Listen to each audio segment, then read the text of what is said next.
The Iliad is one of those stories that should be impossible to adapt, not because of its scale. Hollywood has never struggled with giant battles or expensive visual effects. It's because the real story of the Iliad isn't the Trojan War at all. It's about fate, it's about grief, and it's about what it means to make a choice when the ending is already written. For some reason, most adaptations seem interested only in the spectacle. Take the 2004 loose adaptation, Troy.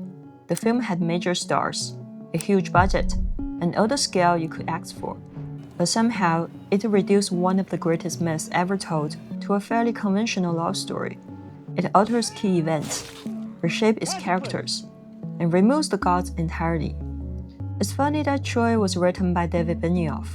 I think it's fair to say that disappointing the fans of so many beloved stories is an achievement in its own right. Which is why I had such a strange reaction after watching Peaky Blinders, The Immortal Man. Because somehow Against the film set in Birmingham during the Second World War captured the spirit of the Iliad better than almost any adaptation ever has. And I say that not as a big Peaky Blinders fan. I loved the first season, but my feelings about the show became a lot more complicated as it went on, especially when it comes to Michael and Gia's storyline, and some of the strange direction taken with the rest of the Shelby family.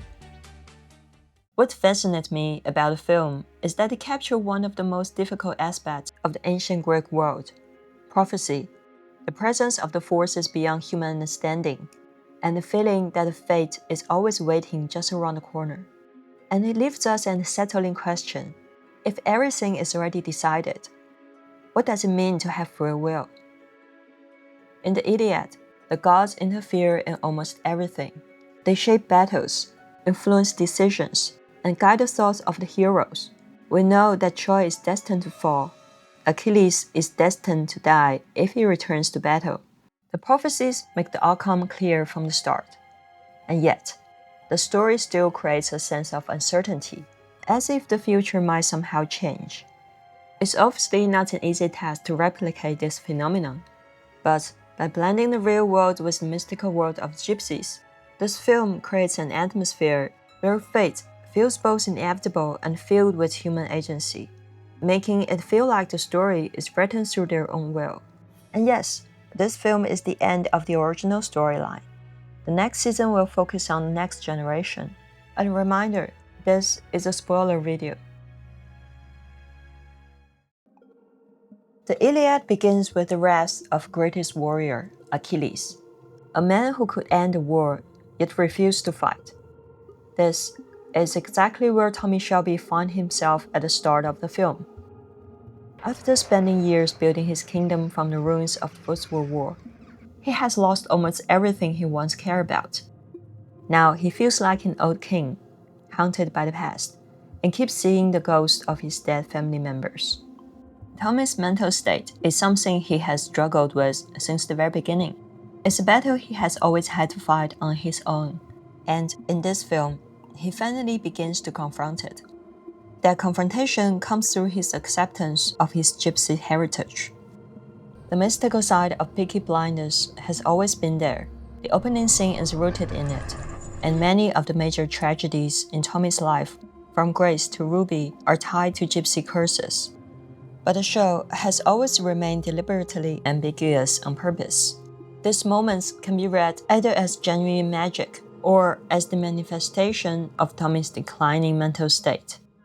The gypsy side is represented in the film by Rebecca Ferguson's character, Kaulo, the twin sister of Tommy's childhood lover, who is also Duke's birth mother. For the past few years, Ferguson seems to have become this perfect embodiment of these mystical, mysterious figures. Every time she's on the screen, you just can't help but worship her. Her character basically works as the prophet of the film, someone who delivers prophecy and guides others through it. And it doesn't really matter whether we have seen this character before. Mythology always seems to need a figure like this. If Aunt Polly was still alive, it probably would have been her. I do think this part of the film could have been handled a little bit better. Tommy's reconciliation with himself comes quite literally through conversations with the dead while he's on drugs. It's a little messy, but then again, that's the mystical side of the story.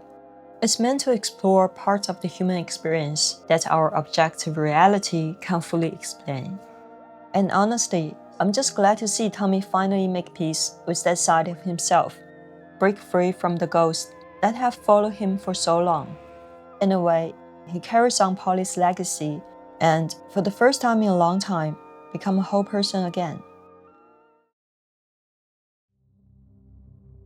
Like the Iliad, which focuses on the final days of the Trojan War, the Immortal Man takes place over just a few days during the later years of the Second World War.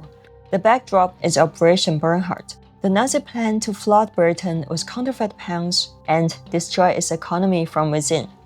There were several ways Germany intended to circulate the counterfeit money. And this is where the Peaky Blinders come in, placed right at a crucial historical moment, where they are given a choice between helping the Nazis distribute the counterfeit currency or changing the course of history entirely. It's such a smart choice for the film to build a story around a lesser-known but really important event in British history, setting the series on a final high stake, turning the Peaky Blinders into a key part of the historical moment. The film opens with the women of Birmingham's small arms factory.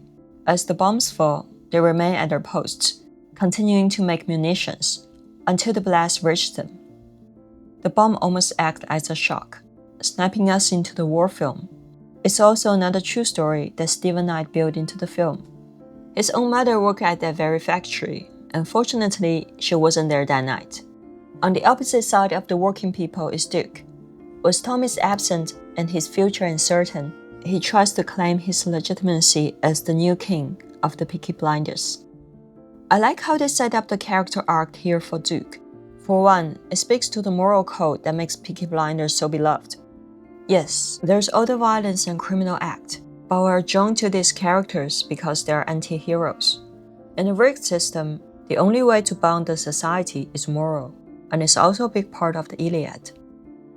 I think Duke represents a type of young person we see all too often today. When there's no one to teach you right from wrong, or provide a sense of direction, it becomes easy to fall under the influence of these people who offer validation. What you've not got, Duke, is family. Never did. This is how Duke gets here, raised on the streets among gangsters, abandoned by his father and left without family or support. So when the father figure shows up, he grabs the chance to prove his worth. The false father figure, a British Nazi agent, Beckett, played by Tim Roth. Many people criticize him as a weak villain, but in the context of the show creator Stephen Knight's storytelling, where environment becomes a character, and the story examines how ordinary people behave under extraordinary pressure, he serves a different function. He is not the stereotypical Nazi we often see in films, where every line and every action is designed to remind us how evil they are. In a rare exchange between Beckett and Tommy, there's a sense that he could have been someone much like Tommy before the war. Perhaps once a working-class man himself who hates the powerful and rich. He seems to genuinely believe he's doing the right thing, imagining that he can end the war not with bombs, but with counterfeit currency. To me, this feels closer to reality. It also reflects a type of figure that has always existed and still exists today. In the scene right after Duke's first kill, where he proves his loyalty to Beckett by shooting a fascist who talks too much, Beckett gives him another mission, to kill Ada. What makes this scene work so well is the editing. Instead of cutting back and forth between Duke and Beckett during that 1-minute speech, the camera just stays with Duke the entire time, and Beckett is kept off screen. We just sit with Duke as the camera slowly dollies in on him while he listens. And it's such a simple choice, but it turns this into one of the most important moments in the film. You can feel every beat of Duke's internal conflict without him ever saying a word. What Duke's facing here feels almost like a parallel to Grace in Season 1. From the very beginning, Peaky Blinders has always been a working-class story set against the backdrop of enormous social and political change, caught between the IRA, the workers' movement, the rise of communism, and the state's attempt to maintain order. Grace enters Birmingham as a spy, looking to destroy the Peaky Blinders from within. But as she gets closer to Tommy, she begins to see beyond the simple divine of good and evil, and eventually chooses her own conscience over the original mission. What connects Grace and Duke is how both are shaped by the environment they enter. In Peaky Blinders, the world itself almost functions as a character, pushing people into roles, testing them, and forcing them to respond in ways that reveal who they are. The show feels like a kind of political commentary, but from an anti-establishment perspective. The defining moment of the film, and perhaps its most heartbreaking, is where all the different storylines and character arcs come together. Ada's death. It becomes the turning point of the film and the emotional core of the story, a truly Homeric tragedy for Tommy. In the final chapter, Ada finally becomes the MP, the beacon of hope she has always been, and gets to act in a truly heroic way. In terms of storytelling, she carries much of the first half of the film. She's like Patroclus in the Iliad, the one trying to bring Achilles back to the battlefield and end the war. But when Tommy refused to return, Ada has to step in that role herself. She watches over Duke, tries to reason with him, confronts him directly, and when all of that fails, she goes to stop him on her own. And, like Patroclus, the person Achilles loves the most, Ada loses her life because of that connection. This is the turning point in the Iliad that drives Achilles into grief and rage, ultimately leading him to ignore the prophecy and kill Hector, the Trojan prince. The scene itself is constructed so that it feels like anything could happen. As the tension slowly builds, a dark, emotional charged heavy metal tracks play in the background. We know Duke has been sent to kill Ada, but he struggles to pull the trigger. Tommy seemingly arrives to save the day, just as he always does. Then, at the very last moment, Duke finally draws his weapon.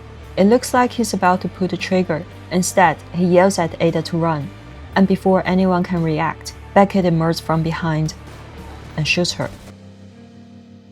It was really sad seeing this scene played out, because Ada is one of my favorite characters in the show, and I don't think the series has always done her justice. But looking back, I think the film is built around the idea that everything is already in motion, that is already decided. Right at the beginning, there's a shot of two dead pigeons before we first see Tommy. To me, that feels like a prophecy for the film. Two deaths foreshadowed from the very start. One is Ada, and the other is Tommy himself. One of the most memorable moments in the film is Ada's spirit standing in the rain, looking at Tommy with this quiet, unforgettable sadness. Tommy just stands there too, already knowing what has happened. It is such an emotional scene and a brilliant cinematic way of staging this exchange in a surreal way. There are no words, but you feel everything in your body. Everyone is dead except for the one who wants to be dead. This is what Tommy says to Ada in the morgue. At this point, he believes he's only been kept alive for one final purpose: to avenge Ada and change the course of the war. The show keeps returning to the same suicidal undercurrent. We are reminded of it again here, because the rest of the film is really about Tommy finally confronting his fate head-on.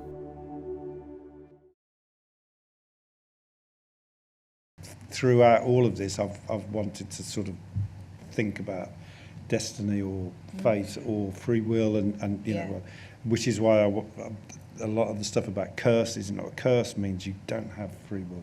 It's going to happen to you. Or the question always for me, for the whole series was, could people like Tommy and his family, from where they're from, can you escape?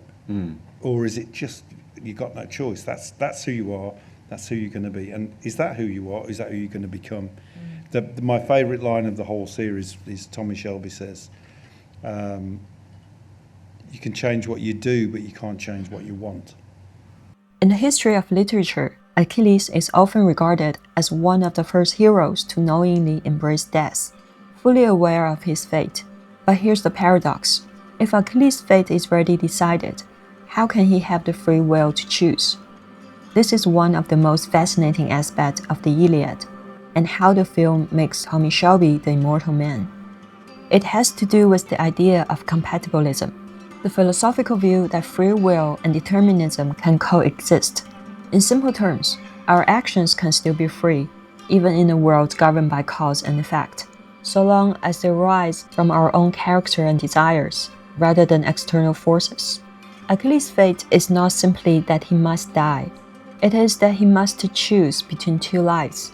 His mother, the goddess Thetis, tells him that he can either stay at home and live a long but forgotten life, or fight at Troy and die young while earning the eternal glory. Achilles chooses the latter, driven by the Greek ideal of kleos, immortal fame that outlives mortal existence.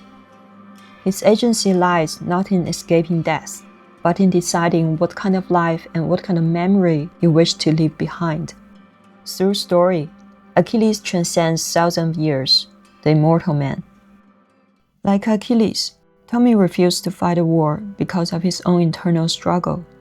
When he finally embraced it, his action had already caused Ada's death, and now he's fighting for Ada, his family, out of love, grief, and loyalty. And in doing so, he redefined the meaning of his own fate, and ultimately become the immortal man, even if his fate already seems written. The second half of the Immortal Man is essentially this idea playing out.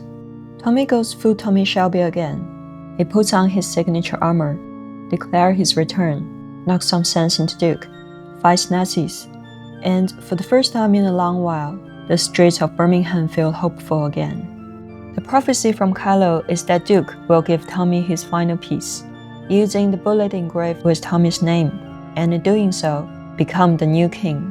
This brings the question of determinism back into focus. Duke's entire storyline is really an exploration of morality. He's offered a choice. He can continue working with the Nazis and step into power as the new king, or he can prove himself worthy of the throne in a different way. And he leaves it to chance.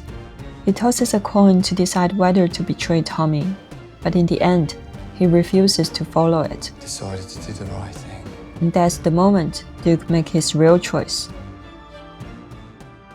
In the final moment, after killing Beckett, Tommy opens his arm, prepared to accept his fate until Duke stops him at the last second.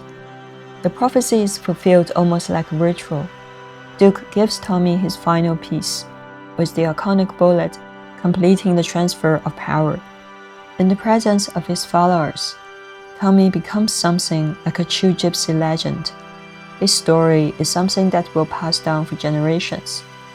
Because the true meaning of the immortal man is not spiritually immortality, but he lives on as a story.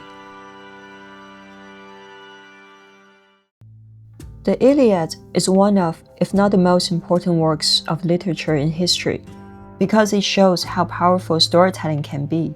During the Greek Dark Age around 1200 to 800 BCE, after writing system disappeared in Greece, the story of the Trojan War survives through oral tradition, passed down for roughly 400 years before Homer is said to have composed the Iliad, if there even was a single man called Homer at all. What Homer did was not simply record what happened. In a war as vast as the Trojan War, he chooses to focus only on a small group of characters in his final days, creating a sense of intimacy that allows us to feel the horror, the rage, the love, the loss embedded within them. This is also something Peaky Blinders is always so good at. It's known for its action-packed sequence and stylish outfits, but beyond the gangster elements, at its core, it's a working-class story told almost like a kind of gypsy epic. It's rooted in a specific place, Birmingham, in its people, its streets, and in the rise of a family that comes to shape it. And what it captures isn't just the culture or the scale of it all, but the heart and the spirit of those people. This is the end of the video. Let me know what you think of the film, or if you have any thoughts or questions about what I said. I know I'm probably in the minority here. I understand a lot of frustration around it, and I share some of that criticism too. But overall, the film surprised me in a way I didn't expect. And I think it really does justice to Tommy Shelby. After all, it's his story. And I'm just glad to see the original story come to an end. It feels like it's about time. I'm also looking forward to seeing what's next generation. It'll be interesting to see the history of Birmingham in the 1950s. Jamie Bell will take over the role of Duke. I'm excited to see that version too, because by the end of the film, Duke is a completely different person. It makes sense to have another actor play that part. Charlie Heaton is set to play Charles Shelby, the son of Grace and Tommy, and Jessica Brown Findlay is also part of the main cast.